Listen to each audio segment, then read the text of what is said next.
Hi, I'm Larry Hahn. This is the second in a series of 3 tapes which accompany a book I've written about framing an entire house. Now in tape 1, we framed the floor. In this tape, we're going to frame the walls. Here's a preview of what you're going to see. We start by laying out and snapping wall locations on the floor deck. Then we cut and position the wall plates. Cut the parts for the walls and detail the plates. Next we can nail the walls together and lift them into position, both the exterior walls and the interior. After nailing all the walls together at the laps, we finish up by plumbing each wall and aligning.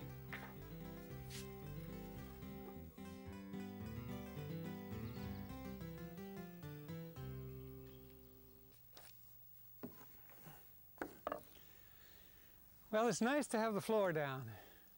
Once the floor is down, we know we don't have to work down in the dirt and the mud anymore. And now we know that it won't be long before we have walls standing up here. To get to that stage, we have to do some layout.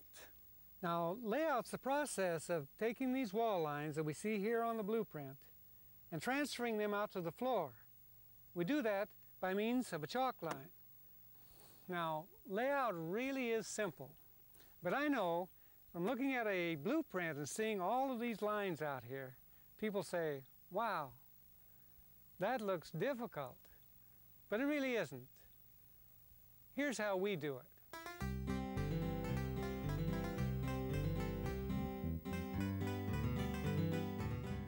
Our plans for this house show that the outside walls are 2x6.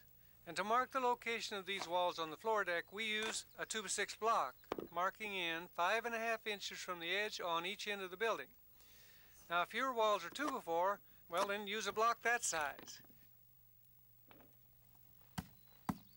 And next we run a dry line down the length of the building between those marks and we tie it off.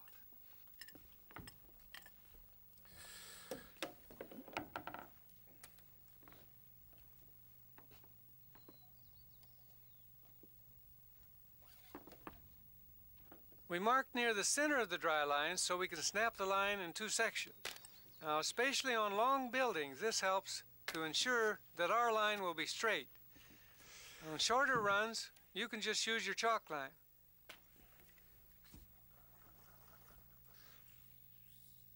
I got 32.3. At this point, it never hurts to recheck to make sure the exterior walls are parallel. Okay, we're within 1/8, Joe. Looks good.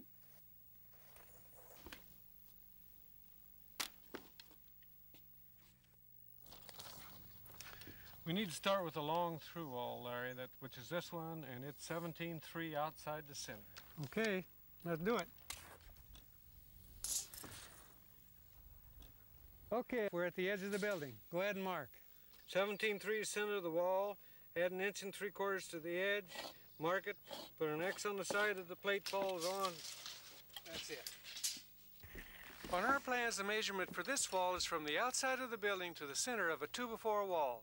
We snap the edge of the wall by measuring out 1 3/4 inches more from the center line. Okay, Joe, that first wall is 12 foot 7 in, from the outside of the building to the center of that through wall. So Joe measures out 12/7 to the center of the wall, adds 1 3/4 inches to the edge of the 2x4 wall plate, and then he drives an awl at that point. Now he can continue on and mark for the next wall.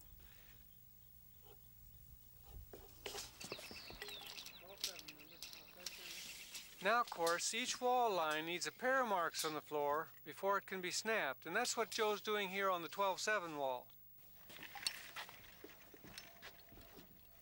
And you can see this wall has some plumbing in it. Joe's laying out a bathroom wall here. Most of our interior walls are 2x4. This one's got a lot of plumbing in it, so we'll make that one 2x6. And just so we don't forget, Joe marks it right on the floor. When we lay out a building, we typically lay out the long walls first, and then the short ones, like this short bathroom wall. Now it's important to keep your plans handy so you can refer to them often. Accuracy at this stage makes the work that follows a lot easier. 16'6", 1, 2, 16'3" and a quarter. I'm coming out.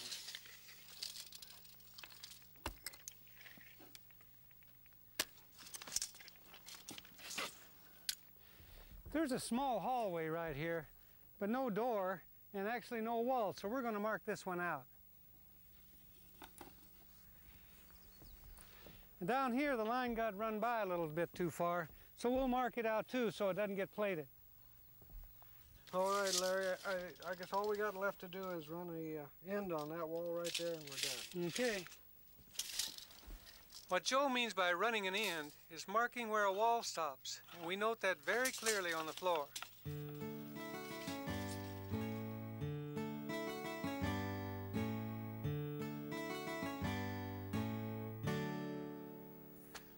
Well, it didn't take Joe and I long to lay out this floor. We're all done, except we still got a rake wall. Take a look at these blueprints. Here we are right here. This is a rake wall.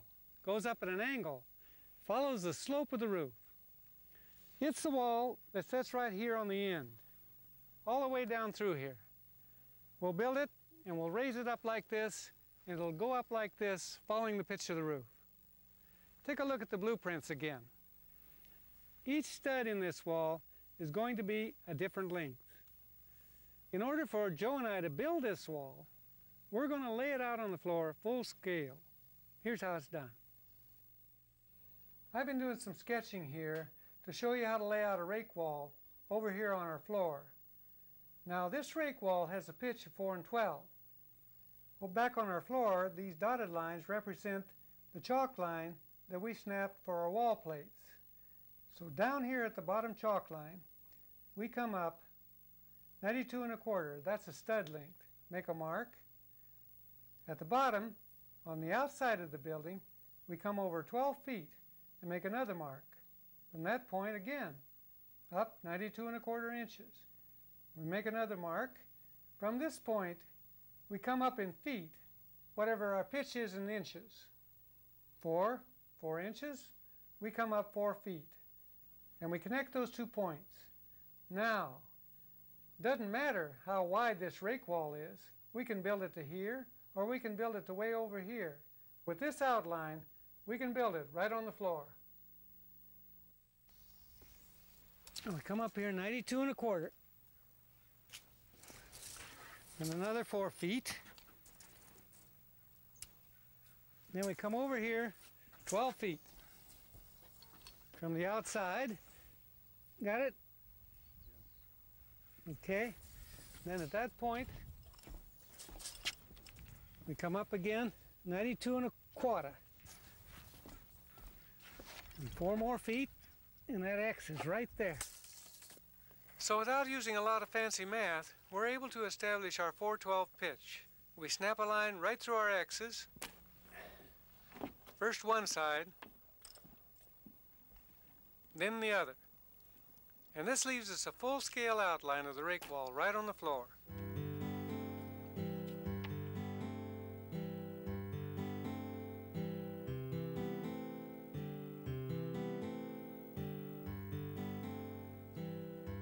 Well, Joe and I have all these wall lines snapped out on the floor. So we're ready to start plating. Plates are the tops and the bottoms of walls. The important thing to remember is that these plates need to be put down in a certain order. If we put them down in the right order, then framing walls is going to be a lot easier. So let's take a look how we do that. Actually, it's quite easy. Here we have a model of our floor. And what we've done is we've taken these outside walls, these long outside walls, and we've run them all the way through, from outside to outside. We call these walls through walls. Here, at the width of the building now, these walls butt into the through walls. So we call these walls butt walls. We have them here, here, here, and here. If you plate like we have it here, you're going to find that wall framing is a whole lot easier. Here on this model, I want to show you an example of how not to plate. You'll notice that none of these plates run all the way through. They run through on one end, but here, on this end, it butts into its neighbor. And that's true of this one, and this one. Now, if you plate like this, we call this style log cabin style, you'll find that when you raise walls, you'll always have one in the way. But look, let me show you something simple. Make a little change. See what happens? You now have these two walls that run all the way through. And these walls butt to them. So, we'll build our walls like this. We raise these two through walls, and then we can raise these two butt walls. No problems. It's time to pack lumber. We're scattering all our 2x6 plates for the exterior walls. At this stage, we haven't cut any of them to length. And now, with all the plates scattered, we can start positioning and cutting them. This is a butt wall, so Joe flushes his end to the chalk line, and he tacks it right on the line with an 8-penny nail. We don't want these plates to move around. At my end, I saw to the chalk line. I don't need a square or a measuring tape here to cut accurately.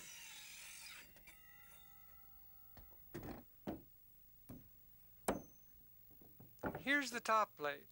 It's got the same length as the bottom plate, and it tacks right on top of it.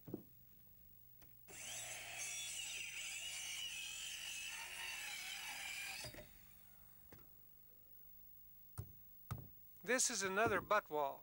Got it, Joe? Yes, sir. Again, tacked right on the line. I use a 2x6 block as a guide to cut it back 5.5 inches from the through wall.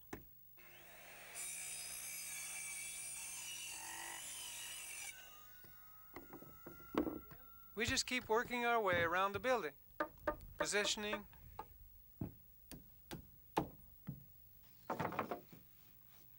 okay, tacking, cutting. But take time to cut these plates accurately. It'll save you a lot of headaches later on. Okay. You can see that this wall has some plumbing pipes in it. Here we can cut the plate so it butts the pipe.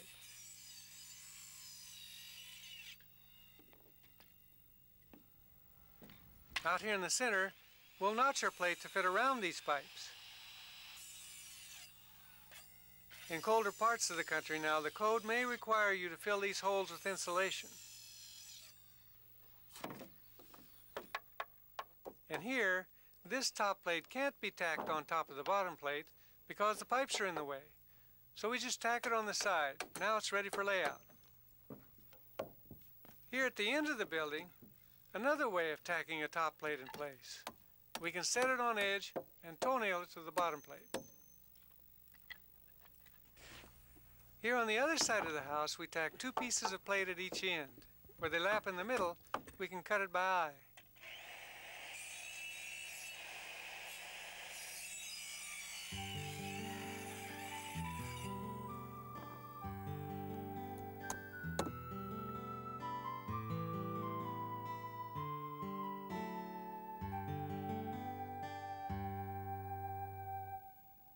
We're done tacking the exterior plates.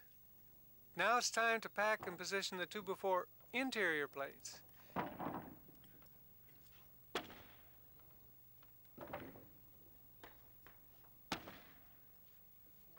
Interior plating should go pretty smoothly.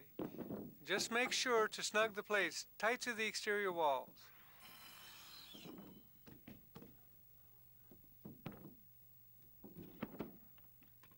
And again, we have to cut around any pipes, and then we tack the plates down on the X side of the line. Tacking the wall plates down is important because we keep butting the wall plates into each other.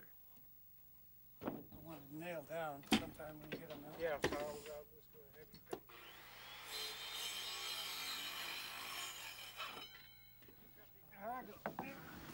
Okay, cut that. Here are the plates for that end wall. We cut them both right on the line.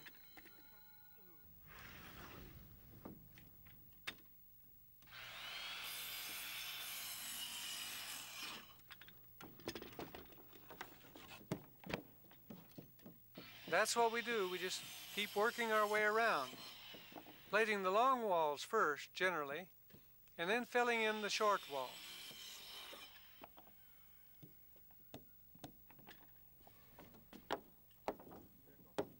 It's important to tack the top plate directly over the bottom plate.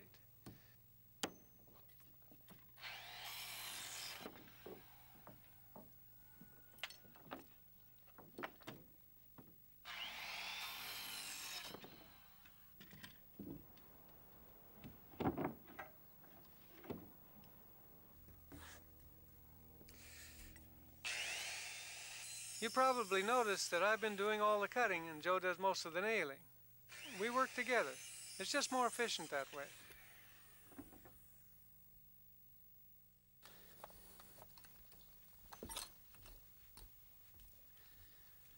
Well, Joe and I are moving right along. This place is finally beginning to look like a house. All the plating is done, and you can see over here the outline of a bedroom. Here's a bathroom, and back over here in this corner another bedroom, and I'm standing right in the middle of a hall. We've done what we wanted to do. We took the wall outlines from the blueprints and we transferred them down here to the floor. One other thing I want you to notice as you look at these rooms, you'll see over here there's not a doorway and there's not a window in the place. We paid absolutely no attention to any door or window. Well, let's take a look at these blueprints. Here's a small closet with a doorway. What it looks like is that the wall comes over here and stops, then the doorway, then the wall starts up again. Well, here's the closet right down here. Both those plates run all the way through. There's no visible sign of any door. Back to the blueprints. Here's another one, right here. It goes into this bedroom. But take a look again. Those plates run all the way through. So that's what Joe and I have done. We've run our top and bottom plate across all of those doorways. Later on, we'll come back and we'll cut out sections of that bottom plate and leave room for these doors. Before we do any more work, let's review a few of the things that Joe and I have been doing. Here, this wall here, it's got pipes coming up through it.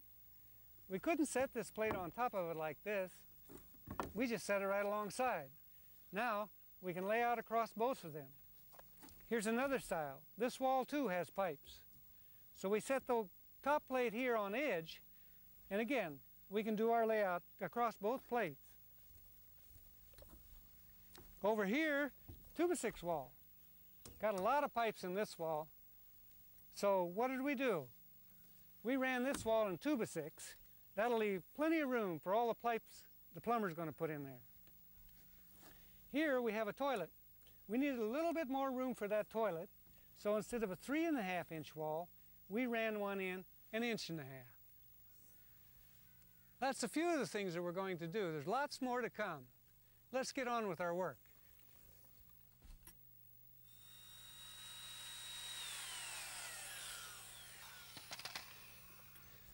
Joe and I have finished plating up there on the wooden floor. Now we're down here on this concrete slab. And there's a couple of differences. One is, when you're plating on a slab, use this treated wood. The second is, we've got bolts in this foundation. These bolts secure this plate down to the foundation. We've got some holes to drill here. So how do we do it? Well, fairly simple. We just measured over here 3.5 inches, and we snapped a line all the way through. Then, here's the important part. Take this bottom plate and set it right on the line. Now, we don't have to use a square and a tape measure to mark where this bolt hole goes. We've got a simple tool here. This is a homemade one out of a plate strap. And you'll see where it goes up against the bolt to this pin is 3.5 inches. So that's what we do. We set it right on that bolt, and then we mark it. Right there's where we're going to drill that hole. Now, if you don't like that tool, you can try this one. You can buy this one commercially. It's made the same way. This notch here goes against the bolt, and the pin marks the hole. This one's for 2x4 plate. This pin's for 2x6 plate.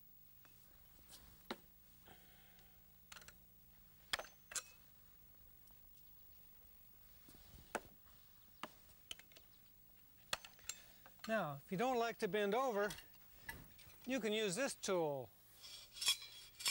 It's a stand-up bolt marker. Put it on the bolt. This one works for 2x4 this way. If you got 2x6, just turn it around. Put it on the bolt, straight out. Square it up with the material. Mark your bolt.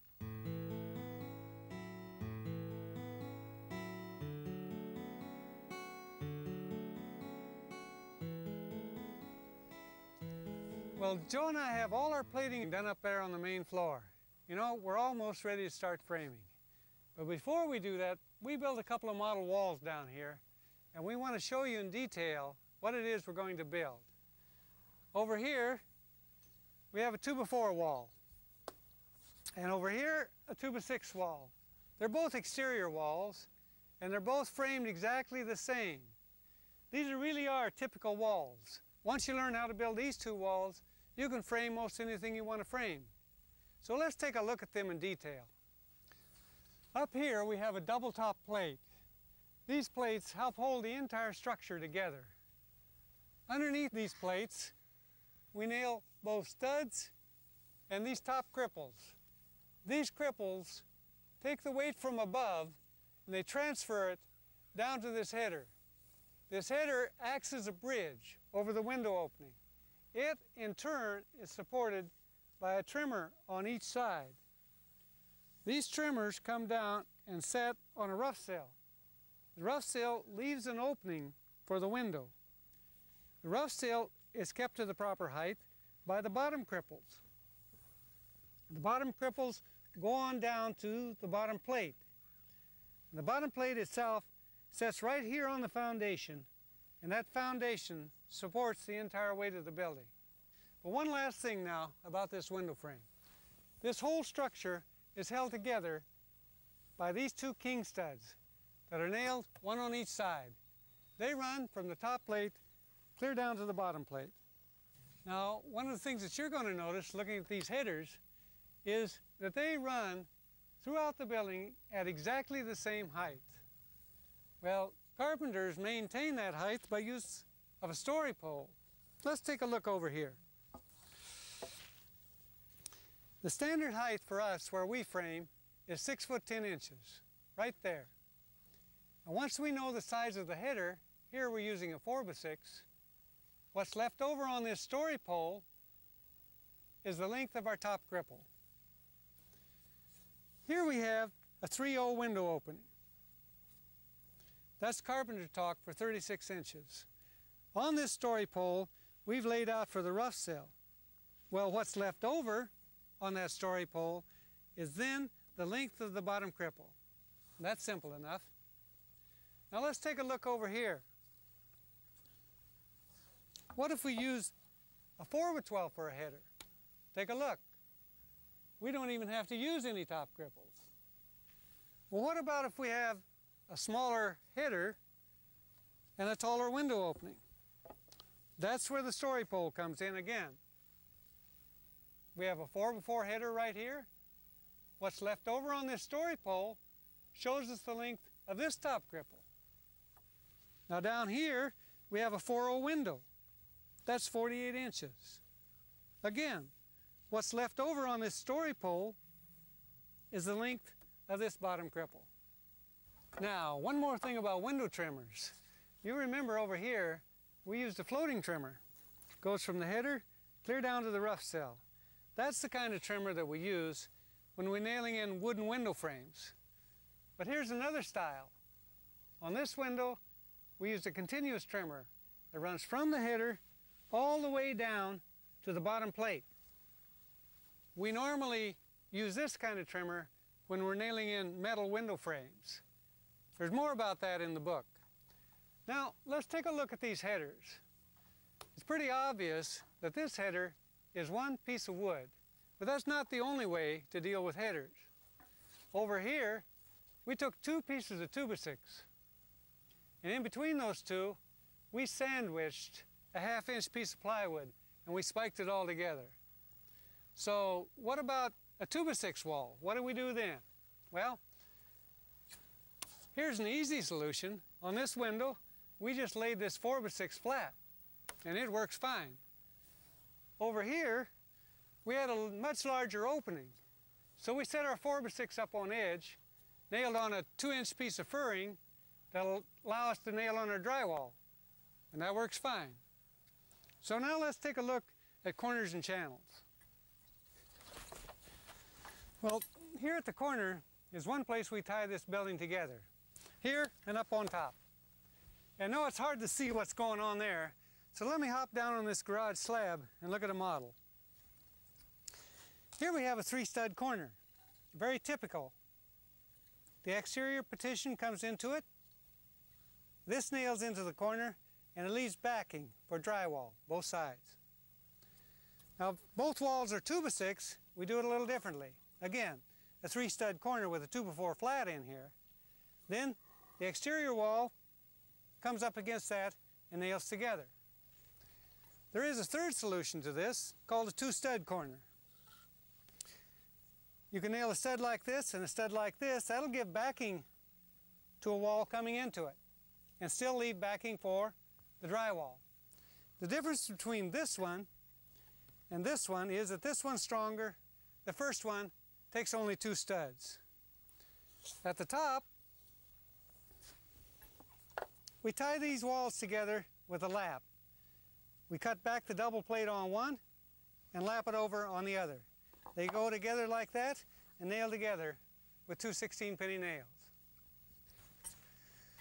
Now here's another place that we have to nail our walls together. But this is a little bit different situation. This is an interior partition that nails into an exterior wall. Let's take a look at our model. Our exterior wall has 3 studs like this. They form what we call a channel. To that is nailed the interior partition. And then on both sides, we have backing for our drywall. At the top, where the plates come together, we left a gap in the exterior wall, and on the interior partition, we left it lap over. These two go together like this, and then you nail down through the top with 16-penny nails.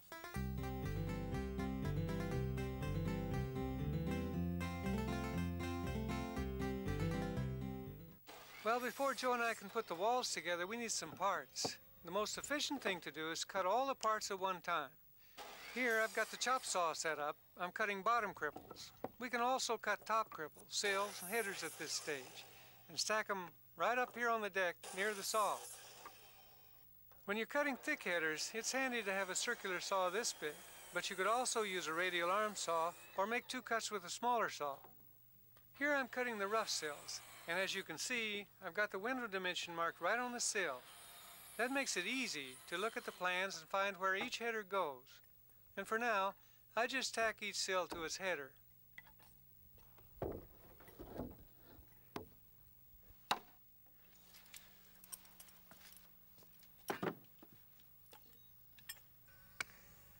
Didn't take Joe and I long to cut our cripples, and over here we have our headers. We knew how many we needed because we made ourselves up a cutting list. Most of the information on this list, it came straight off these blueprints. For example, here we have a 6040 window that takes a 4x6 header. We took that and we listed it right up here, 6040. We counted and we found we needed 8 of those headers. We counted all the windows and doors that we needed on these blueprints and we listed them right on our cutting list. Now, the length of these headers, well, that varies, but there's a lot more about this in the book. Over here, we have the length of our trimmers and our top and bottom cripples.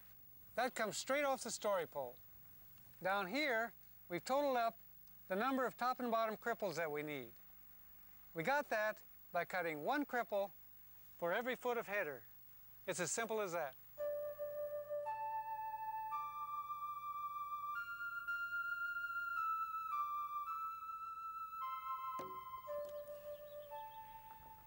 The next thing we do is scatter all our headers. Scattering headers on the plates means that we match the size written on the plans with the size written on the headers and place each one in its approximate location on the plates.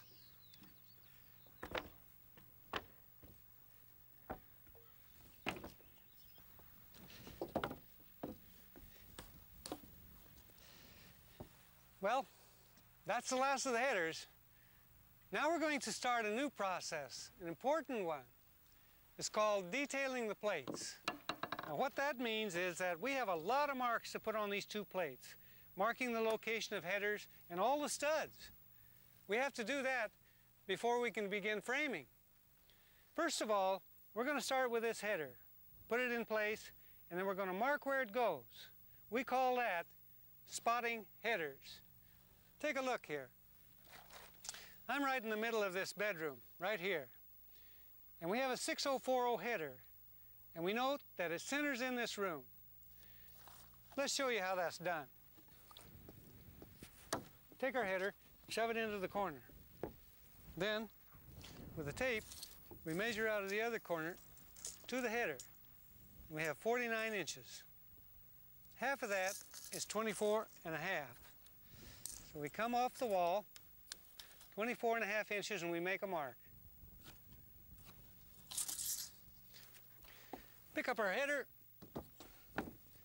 set it right on that mark, mark it like this. Then we come down, put a mark there and a mark there. King stud goes there, king stud there. This is open. Marking this end is just a little bit different because it's plated differently. We'll put our mark like that, and then all the way down those two plates. Our X goes here for our king stud, and a line goes out here to show the opening. That's it. Well, that header's spotted right in the center of the wall, but not all headers center. Let's take a look here on the blueprints. Here's another window header right in this bedroom. Now the plans show us that we spot this header 3'6" from the center of this wall to the center of this window. We'll use a measuring tape and spot that window accurately. Now let's take a look down here at a door header. Here's one in the bathroom. There's no measurement along here telling us where to spot that header. But you see this little stub wall? That means that this header spots one stud out of the corner. We do that by eyeball. Just like that. Well, you can use the eyeball method on some headers, but others you have to measure. Like this one, Joe is centering for a closet. I'm going to center this thing just by looking. Now this is another closet, but it's one stud out from each corner, and Joe just eyeballs the location. Here we are in the garage, and the garage door is big. The code requires a big header. The layout for it, it's the same as for any other header. A line indicating the edge of the header, and then an X on each side for the king studs. Okay. Now this garage header is an exception. There are no top cripples above, and in fact, since we need enough headroom for cars, we eliminate the top plate, and we note this on the header. With the headers detailed on the plates, well, the next thing is to mark wall intersections. This is where the channel studs will be. I'm using a homemade tee. It's made out of 2x4s for this. You can see that I've marked on each side of the plate and across the top and edges. Here's a lightweight corner marker. It's aluminum, but it serves the same purpose.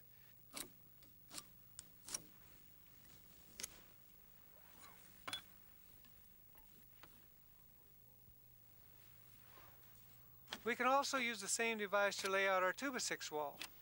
Here we are at an exterior corner. And this is an inside corner. The main thing to remember here is to make sure to mark all around. And then indicate where the partition wall will be. When you've got the plates lying flat because of plumbing, just mark one plate, extend all the lines, and then transfer the lines to the other plate.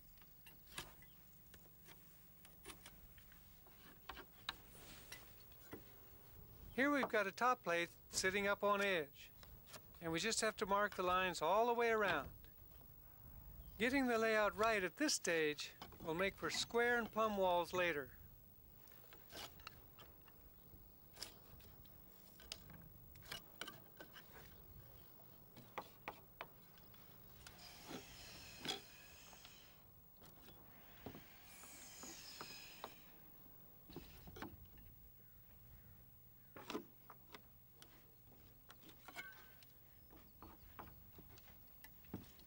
We've got all the corners and channels marked, and now Joe's laying out where extra studs and blocks are needed. In the bathrooms, we need to lay out extra studs that'll go on either side of the medicine cabinet. And we also need flat studs that'll act as backing for the bathtubs. Joe just marks these clearly on the plates.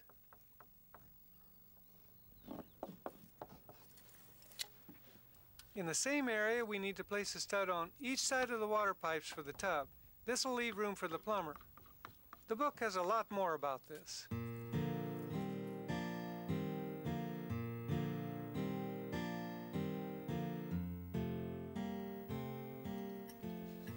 Well, all our detailing is finished, except we still have to mark stud location on all these plates.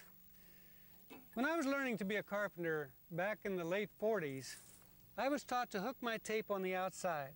Mark 16 inches on center, 32, 48, and so on, down the line, never changing layout at all. But since then, I've learned to change and do things just a little bit more efficiently. First of all, we use this layout stick. It allows you, without a measuring tape, to lay out your studs at 16 inches on center, 32, and 48. Or, if you want to use this middle leg, then you can lay out your studs at 24 inches on center. Instead of starting our layout like we used to here at the corner, we started right here. And that's because at that point, we have a corner that's going to set in there, so we already have a stud there. So that's where we begin our layout. We mark our first layout and our second, and that takes care of this section of the wall. The studs are 16 inches on center, it complies with the code, and is structurally sound. So now we have a header. We know that at the end of the header, we have a king stud. So that allows us to begin our layout right alongside this king stud. We can lay out our top and bottom cripples, 16 inches on center, just like the rest of the building.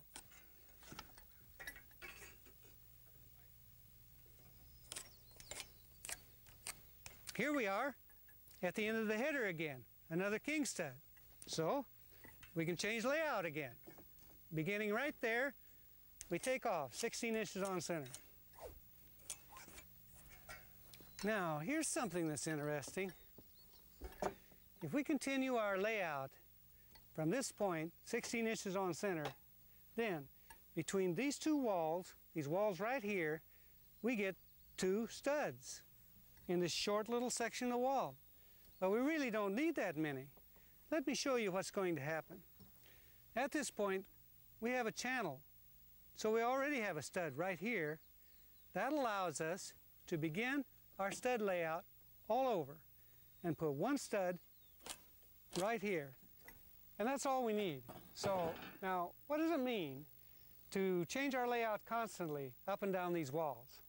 Well, it means that we're going to save a lot of studs and time. We comply with the building code. There's no change in the building structurally, and there's plenty of wood down through here to nail on our drywall and our siding. Here, Joe's laying out a section of exterior wall that has no doors or windows in it, no headers to mark, so the work goes real quickly. But here, there's a header in the way where a window's going to be, so the layout slows down a little. He has to mark the location of both the top and bottom cripples. Joe first extends his line down on the header, then marks the place by eye.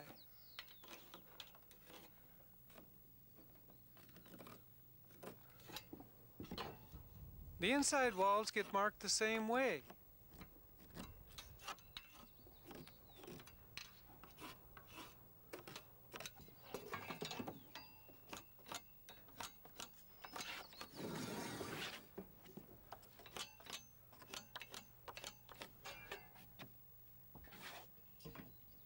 Here, he's using the long prongs so he can mark across the two flat plates at once.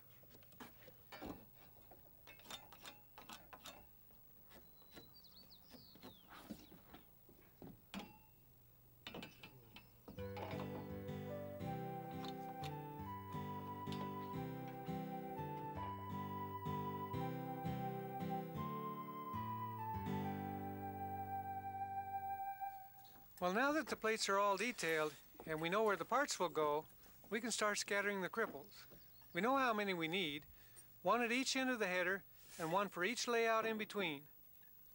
And you can see we took time to mark the lengths of the cripples on the headers so we know where they go.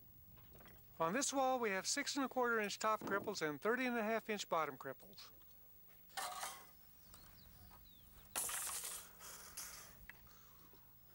With the cripples in place, we can scatter our king studs, not haphazardly, but one at each end of every window header.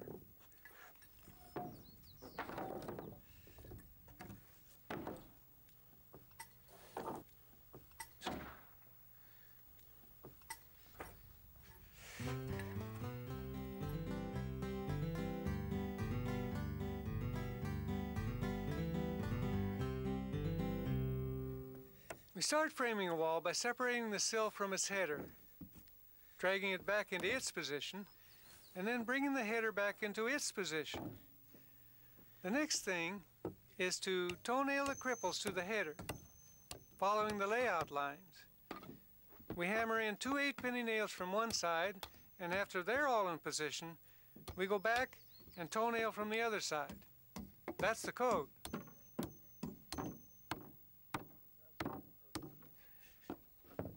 Then we flop the header unit on its side in position and nail off the bottom cripples. 2 16 pennies through the sill into each cripple. That'll do it. And right there, you can see our layout lines.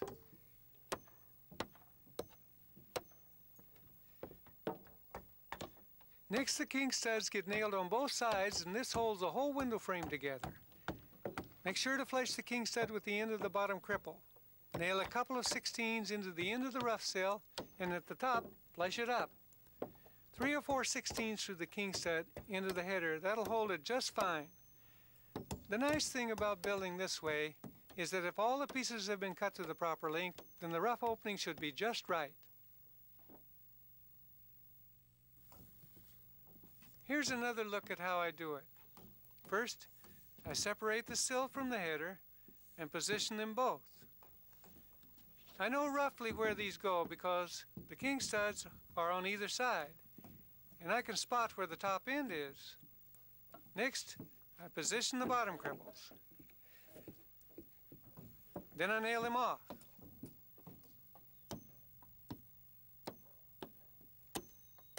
And then I do the same thing at the top.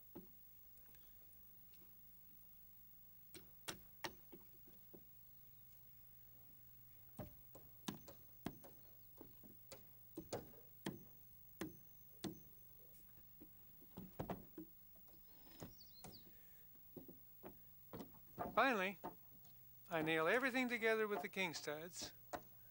Again, make sure all those ends are flush.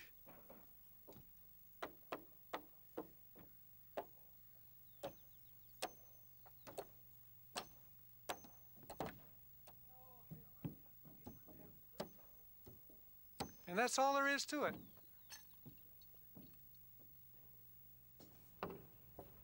We work our way around the building nailing all these units together.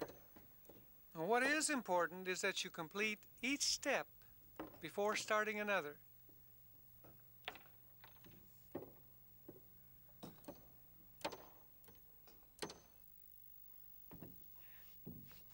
With all the window frames nailed together, we can start building walls.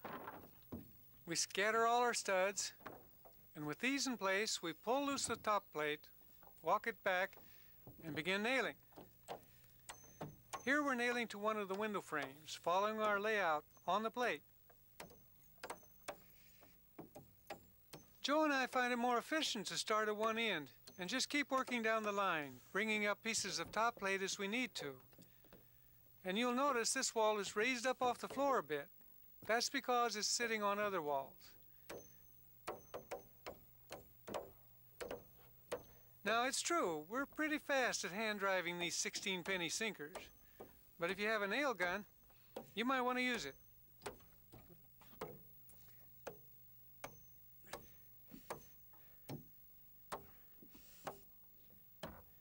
This is a channel unit. Another wall will intersect at this point. It's nailed together with 16-penny nails along the side and through the plates. Once the top plate is nailed on, we nail off the bottom. Now the double plate goes on. Joe holds this end 5.5 inches back for the lap. And I cut the other end just to one side of an interior wall channel. Now the idea is to nail off the double plate along the entire length of the wall, leaving gaps only where the double plate of intersecting walls will lap over. You can see that pretty clearly here. Long, heavy walls are usually broken into sections. Joe's just nailing up to a place where we're going to break this wall. The double plate has to lap at least 4 feet at any break in the top plate. On the other side of the break now, Joe starts the nails. We'll finish them off after the walls are raised. Walls need to be braced. The code requires a brace in each corner and one every 25 feet. You could use plywood sheeting. Here we're using 1x6. We just position it diagonally across at least 4 studs, letting the ends run long. This 1x6 is flush with the wall face. No marks needed. Just cut along each side of the brace with your saw set to the right depth and work your way down.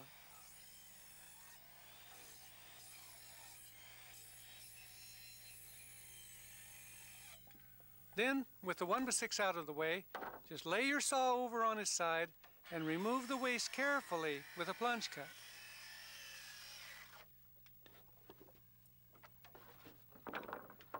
Well, here's how the brace fits.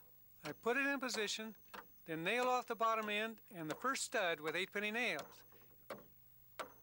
And then just start nails over the remaining studs and the top plates. They'll get nailed off after the walls are plumbed. And finally, I mark the trimmers to length and cut them accurately.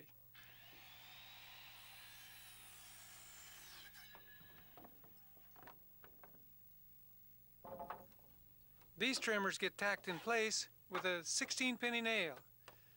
They'll be adjusted later on when we get the windows set.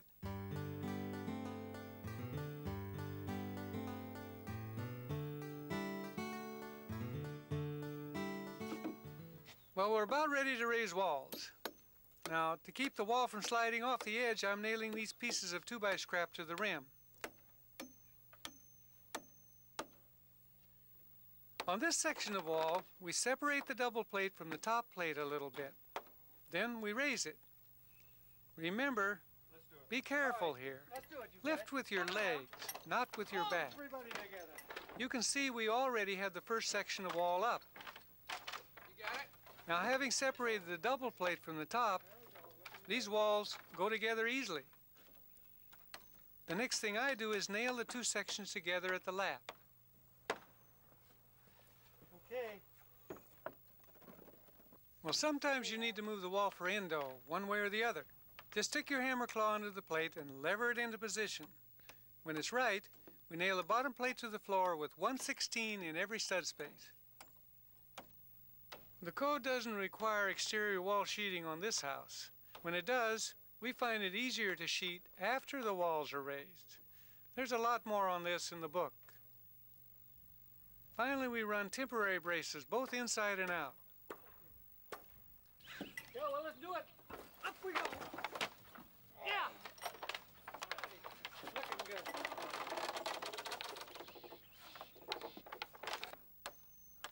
Temporary bracing on every wall is important. Nail enough braces on them so they won't fall over on you. All right, Joe, let's move it. You need more? Yeah, I think we're close. Hold on, let me check.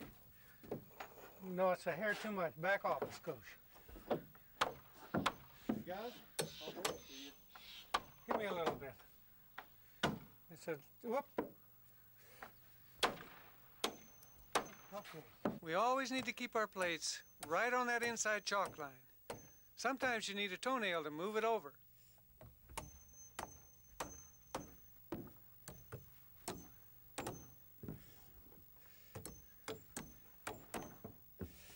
Get a hold of it.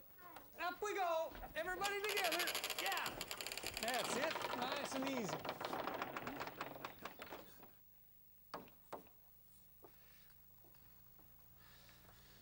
Actually, we didn't have much trouble with this long, heavy wall.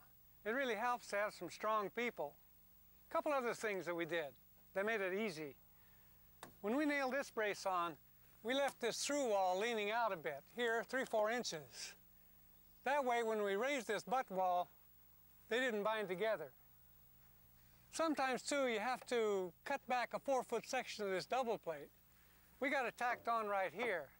Later on, we'll nail it up on top. It laps over this through wall, and the two tie together right there at the corner. Now, if we hadn't cut this double plate back, we'd have had a problem raising this wall. Let me show you on this model wall down here. Here's the way a double plate goes. It laps over 5.5 inches on this 2x6 wall so it can tie in. Now you'll see when I raise this wall that I don't go very far before I hit this cripple. It's all bound up. If it's a short wall, then you can rack it like this and you can get by. But this wall we just raised was a butt wall running from through wall to through wall. So we couldn't do that. That's why we had to cut out a section of this double plate and then erase easy. It's time now to nail this corner together. What we want is this top plate of the butt wall to join tightly with the top plate of this through wall. Well, that's going to be pretty easy because when we nailed in this stud, we held it back from the top plate about 1/4 of an inch right here. This allows these two plates to join tightly together.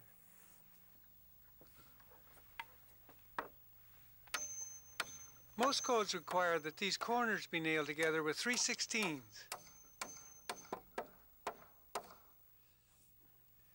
As we continue framing, we have to tear off these temporary braces. We knock it loose at that lower end, and then you can use your hammer as a fulcrum. It'll pop right off of there like that. We've got most of the exterior walls up, and we're building the interior ones. We frame and brace them in the same way as the exterior walls.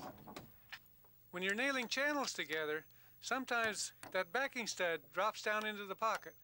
Just pick it up with a 16, then nail it off with 3/16 on each side. Here I'm cutting blocking for the medicine cabinet. I push the board up against the stud and I cut it by eye.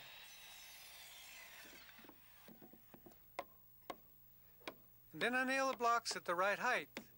There's more on this in the book.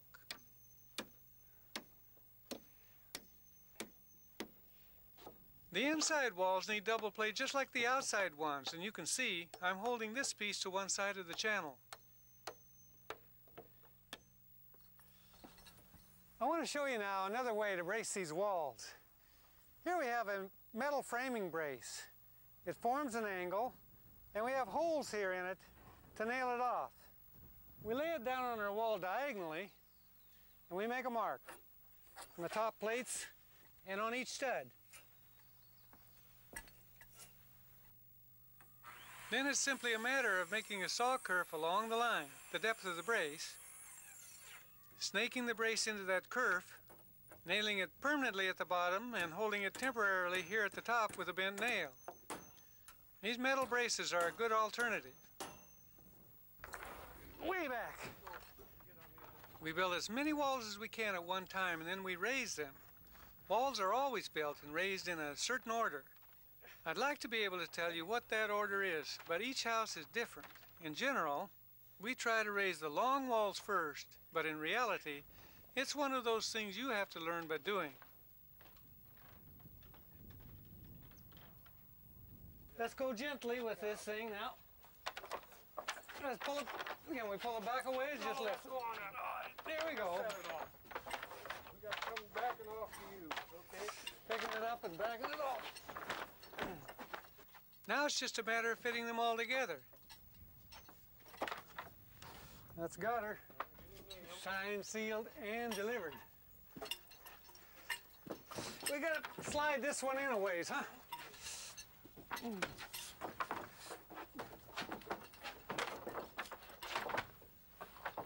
That's it. Up we go. The thing to realize here is that because these plates were fitted tightly together on the floor, they'll fit tightly now that they're raised.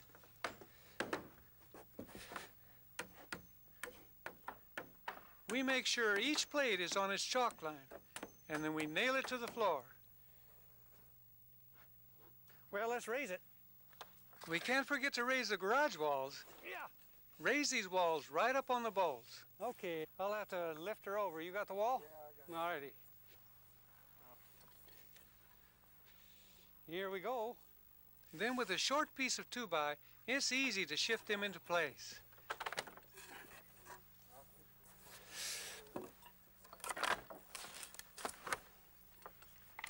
Crank her down.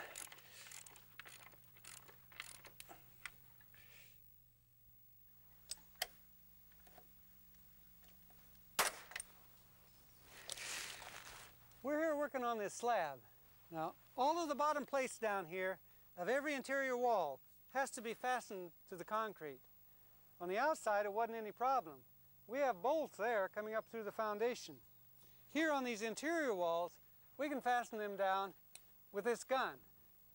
It's a powder actuated tool. It has a clip, and these blank shells fire a pin. Here's a pin. It's basically just a hardened nail with a washer on it. We load that gun by pulling the barrel forward, just like that, shoving it back. Then this pin goes in the end of the barrel, and it's ready to fire. It's important to remember that this is a firearm, and it needs to be treated with respect. Matter of fact, if you're working on a construction site, you need to have a license to operate this tool. So be careful of it. Protect others. And look out for yourself too. Wear protective lenses and put these on your ears.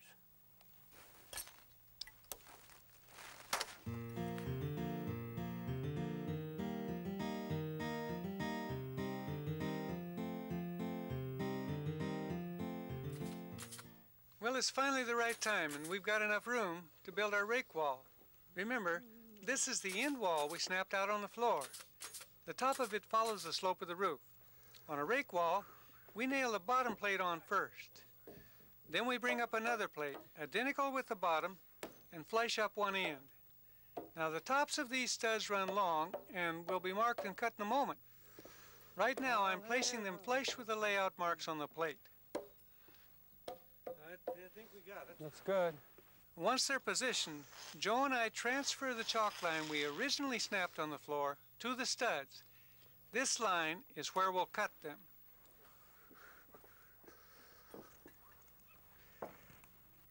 Then with our saw set at 18.5 degrees, we cut one end of the top plate to the angle of the roof slope. We butt that in to the through wall and lay the plate right on that chalk line. We mark a square cut on the other end, then place and cut the shorter rake plate. At the ridge, we leave a gap between the plates for a beam. And since the top ends of the studs are in their correct position, I can sight down and run a layout on this plate.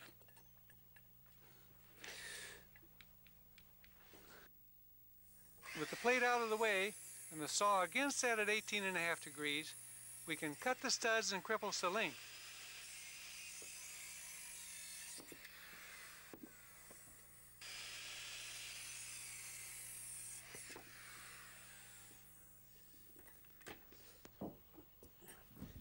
Then the plate gets nailed on.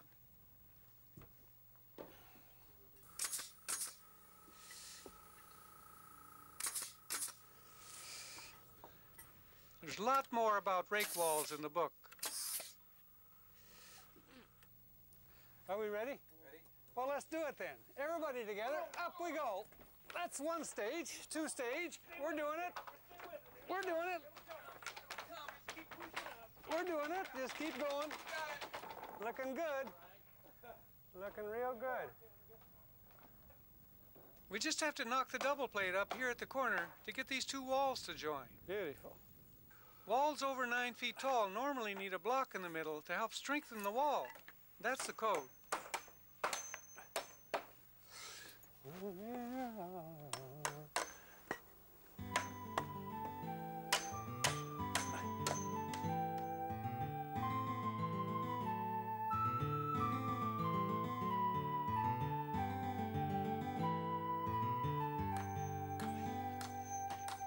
Well, we're now nailing off where our double plates lap at the corners and channels. We want to draw these walls up tight to one another, right on layout. Sometimes that means using toenails to bring them together, and then a couple of 16s through the lap.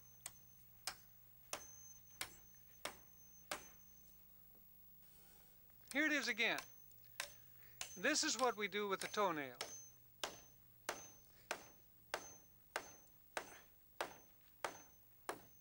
Here you can see that we're nailing it right on the layout marks. This is a corner, and again, we want it to be drawn tight, flush with the outside.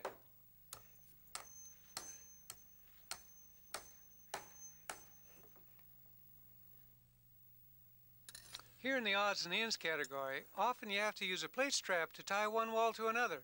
In this case, the garage to the main house.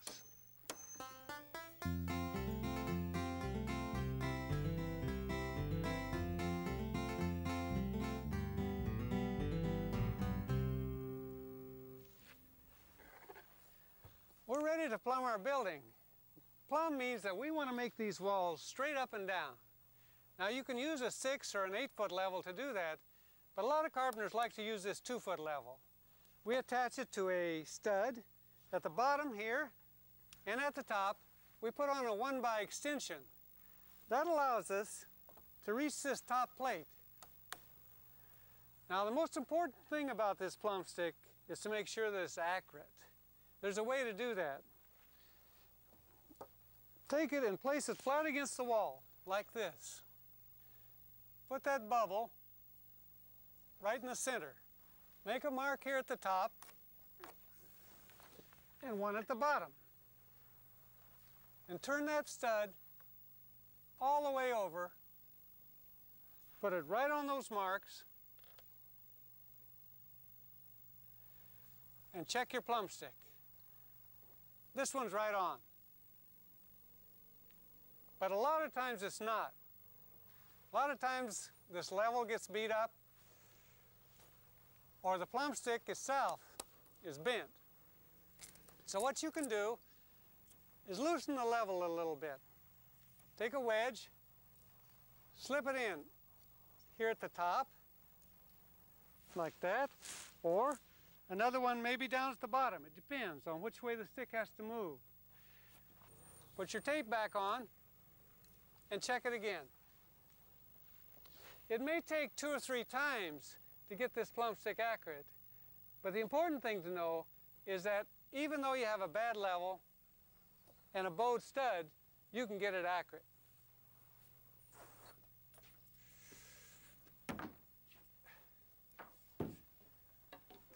This away? Starting here in the corner, Joe holds the plumb stick and I use the stud as a brace, with the top end pointed the way the wall needs to move. Every wall needs to be plumbed. Most walls need to rack one way or the other. Then, when it's good, I nail it off. On this wall, I'm using a 1x6 push stick to rack the wall. The bottom end of it is cut at an angle so it can dig into the floor. Got her? I'm going to nail her off. Once Joe tells me the wall is plumb, I can nail off the braces. This way. That way? Yeah. Okay.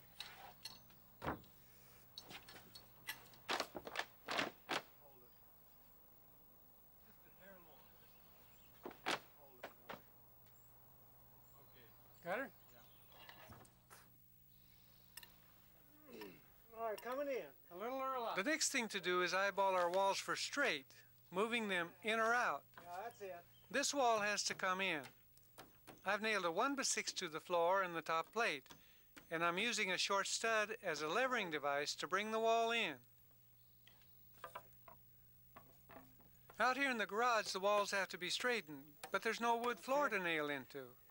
So I extend a 2x out from the wall plate that I can nail my brace to. Push the wall out a little bit. Got her. It's also important that the header over the garage door is straight. So while Joe sights, I run 2x's to the opposite wall plate and again use a levering device.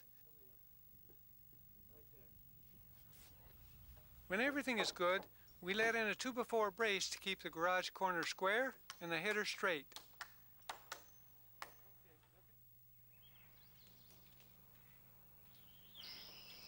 Another way to align walls is by stretching a dry line from corner to corner, and this line is held out 1.5 inches from the wall at each corner.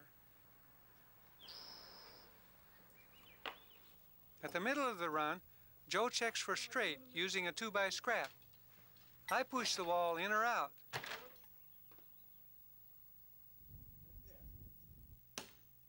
When it's good, we nail the brace.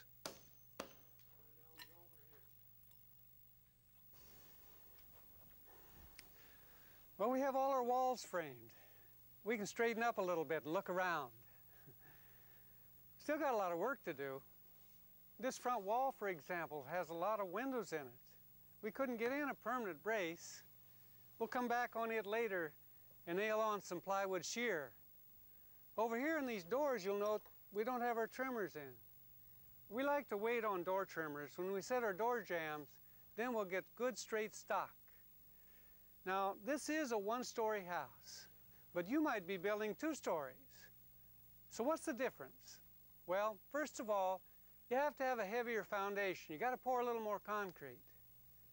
But this frame, it'll support a 2nd story. And if you know how to build this 1st floor here, well, then you can build a 2nd floor. There's very few differences between a 1st and a 2nd floor.